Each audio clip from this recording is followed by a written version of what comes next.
Can we just actually linger on this, on the nature of war? Over 700,000 people dead. How do we make sense of our capacity as, in that context, Americans, to kill sometimes literally our brothers? Yes, sometimes literally our brothers. How is that even possible? Well, one thing, it tells me things are pretty important to people on both sides if you're going to continue for a war that long. I mean, there was a period in the literature, in the scholarly literature, in the 1980s and into the 1990s where they argued that the Confederacy wasn't a nation, and the proof was that they didn't try very hard, that if they'd really thought of themselves as a nation, they would have tried harder and fought longer.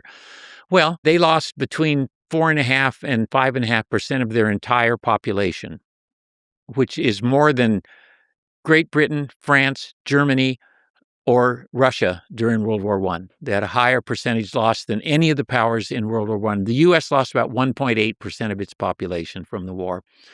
U.S. in World War II, 0.3% of its population. That seems they lost more than 30% of their entire white military-age males in the war. It'd be the equivalent of about 18 million Americans being killed now in a war. That seems to me that they're pretty serious about something there. It means that's one of the largest percentages of loss. If that's a measure of dedication. If that's your measure of dedication, yes. And it seems to me that it should be one of the metrics that you bring to play, they just keep at it. They didn't give up easily. What can we say about the motivation?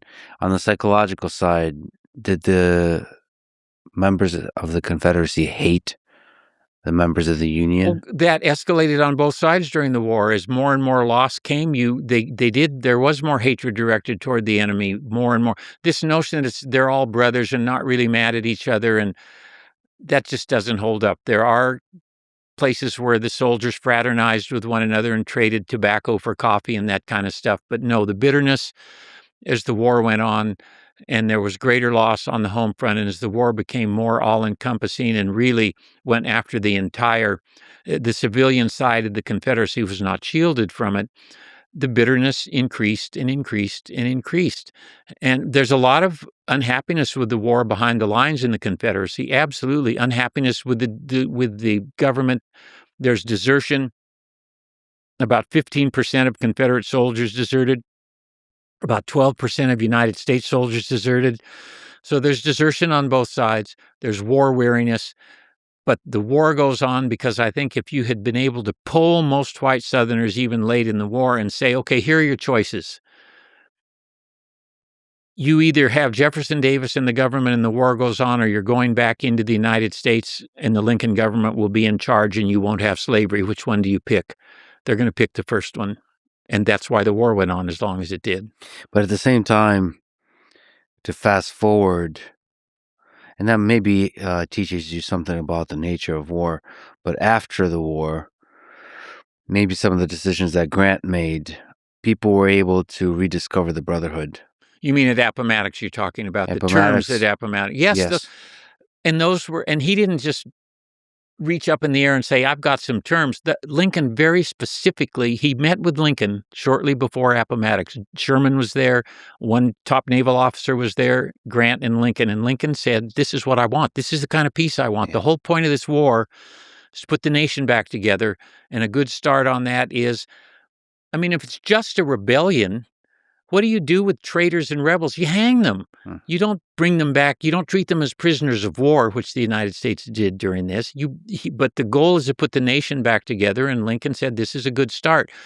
Make them sign a parole, make them accept the end of slavery and the fact that they're back in the Union. If they do that, they get to go home and resume their lives. It hadn't been decided yet whether they'll get to vote, but let them go home. Don't imprison them. Don't execute them. Don't execute their leaders. That's the decision. From the perspective of the Union, what do you think about that kind of forgiveness? Well, I think that it was sort of a nod toward the direction of forgiveness, but I don't think real forgiveness was there. There was still extremely hard feelings on both sides, and Lincoln's assassination upped the ante on that, especially for a while in the United States. The forgiveness. Two things in terms of the aftermath of the war, two words that often come into play are reunion and reconciliation. Those are two other things that are often conflated. Reunion is literally putting the nation back together. That happened. True reconciliation, that's much, much, much tougher, and that didn't come anytime soon on the part of millions of people on both sides, I think. And we'll probably maybe talk about in multiple ways how maybe that is something that's still going on. Oh, there are echoes of the Civil War all over the place. It's not still being fought, but you can see resonances of the Civil War because it's such a profoundly disruptive event that gets right at the heart of what the republic means. I mean, and so there's nothing else like it in U.S. history, and it's a great moment of truth.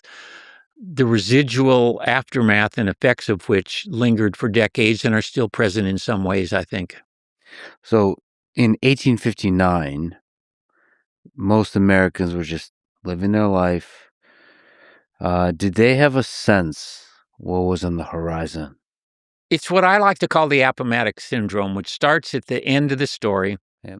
And says, of course, there was going to be a war because the war was inevitable. And of course, the United States was going to win and slavery was going to be destroyed because they were. So let's find out how we got right here. Mm-hmm. But no, most people didn't wake up in Iowa in 1857 and their first thought was, boy, I hate the South. Mm-hmm. Those slaveholders, no, people got on with their quotidian lives and they got to the farm or they went to their business and nobody knew that they were living in the antebellum era, and that those great antebellum years were about to come to an end. Mm-hmm. That is something that it's hard to get people not to just put it out of your mind that that's all anybody is thinking about. They're thinking there's a lot of other stuff going on. Mm-hmm.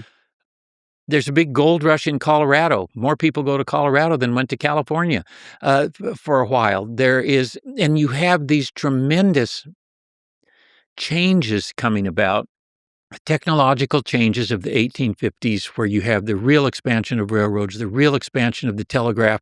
There's a shrinking of time and space that's remarkable for people at the time. It seemed dizzying to them at the time. There are a lot of things to think about other than how much I hate Yankees if I'm in South Carolina or I hate slaveholders if I live in New Hampshire.